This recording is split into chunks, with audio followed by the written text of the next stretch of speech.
welcome to DF Education Portal. So in this session we will discuss about compounds. Okay, so previously we discussed about elements. Elements and compounds are the subcases of pure substances. Matter can be divided into pure substances and impure substances, and pure substances we can divide again into elements and compounds. Elements further can be divided into metals, non-metals and metalloids. And here we will discuss about the case of compounds. So what is compound? So compounds, these are examples for compounds, right? So what is the speciality within this compounds when we are comparing it with elements? Elements, we said that it is the basic form of a matter. Okay, so what is the difference between these elements and compounds? Compounds are also included within the pure substance, right? So actually compounds are pure substances. Then what is the difference from these elements? So when two or more elements are combined together in a fixed proportion, then we are getting a compound. Okay, so when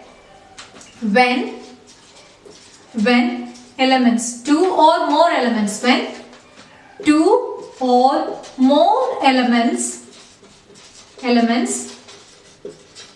combines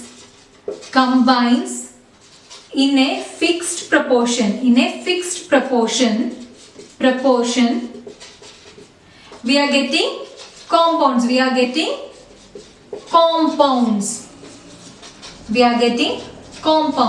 Okay, so compounds are obtained by the combination of two or more elements in a fixed proportion. So this term is more important over here. Fixed proportion. In a fixed proportion. So what if we can observe these examples? Okay.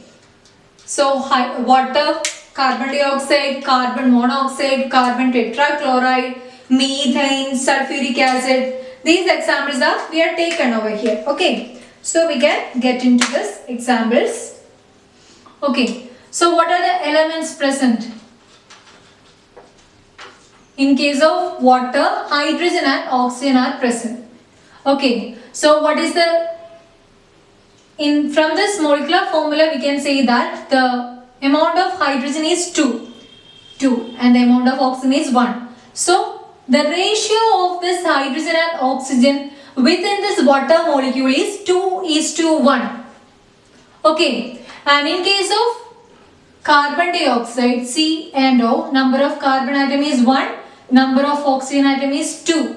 Okay. In case of carbon monoxide, 1:1. Okay.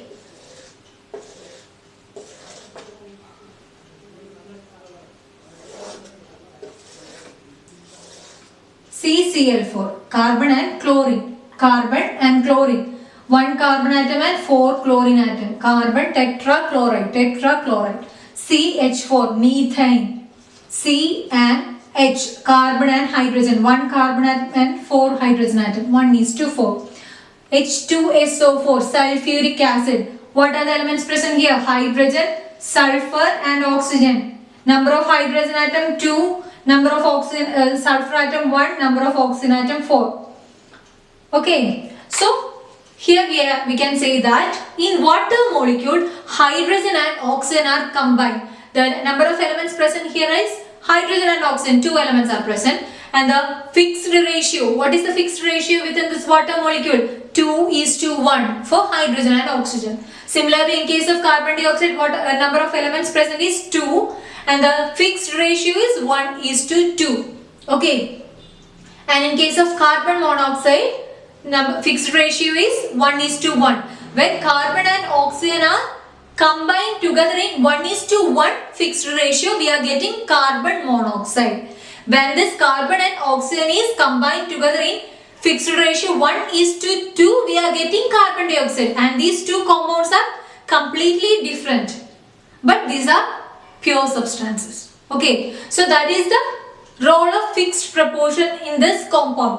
So we can see here fixed proportion is 2:1 over here, 1:2 over here,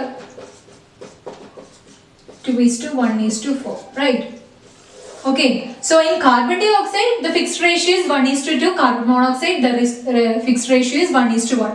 Okay, so In compound, this fixed ratio or fixed proportion plays an important role. Okay, when two or more elements are combining in a fixed proportion or fixed ratio, we are getting compounds. In case of CaCl4, carbon is 1, chlorine is 4, so 1:4. CH4 also 1:4. In case of H2SO4, sulfuric acid, we have 3 elements which are combined in fixed proportion 2:1:4. Okay, so these are examples for compounds. These are the number of elements present, and this is the fixed ratio.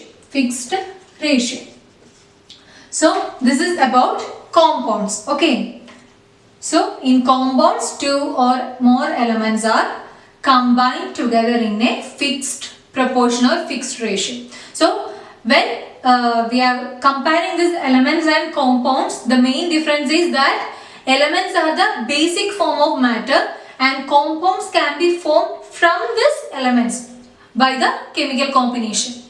Chemically combining these elements. Okay, actually we can't physically combine these compounds. We are actually chemically combining these elements in a fixed proportion or fixed ratio. Okay, that's all about compounds. So till now we discussed about the classification of pure substances and impure substances. In classification of pure substances, we have elements and compounds. In elements, we have metals, metalloids and non-metals.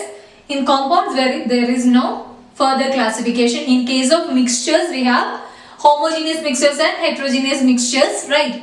And homogeneous mixtures we can further classify into solutions and alloys. Heterogeneous mixtures we can further classify into suspension and colloid. So okay, so that's all about this compounds. Thank you.